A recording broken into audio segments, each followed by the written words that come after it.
I was 17 when I helped the police catch a serial killer. And the craziest part? He worked at my school. It started with a missing girl. Her name was Leela. Quiet, smart, barely spoke. One day, she just didn't show up to class. A week passed, then two. Everyone assumed she ran away. But I didn't believe it. Leela had no reason to disappear. No boyfriend, no drama. She was focused on college. And we shared a class project 2 weeks before she vanished. She told me she'd finally gotten into her dream university. You don't run away after that. The school brushed it off. Even her locker was cleared within a month. Then another girl went missing. Same pattern. Quiet, smart, no red flags. That's when I started digging.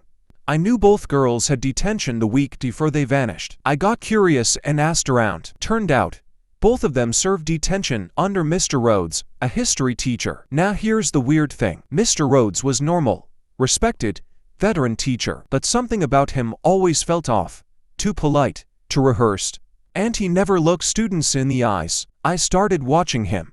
Then I noticed something strange. He always parked at the far end of the faculty lot, near the woods. And every Friday, he stayed after school late, alone. I told my best friend, Sam, and we decided to stay after class and spy on him from a distance. That Friday, he left the building around 6 p.m. carrying a large gym bag. He headed into the woods behind the school. We followed from far back, staying out of sight. About 10 minutes in, he stopped near a shed. He looked around, unlocked the door, went inside. We waited. 10 minutes passed. Then 20. We crept closer, hiding behind trees. When he finally came out, he had no bag, just a shovel. He started digging beside the shed. That's when Sam's phone accidentally chimed. Mr. Rhodes froze. We ran.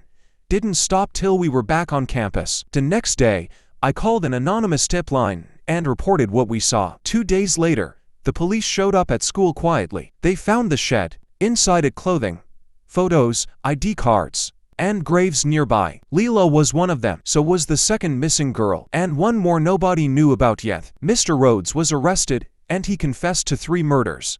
They said he targeted girls he thought no one would miss. He used detention as a way to isolate them, offered them rides home.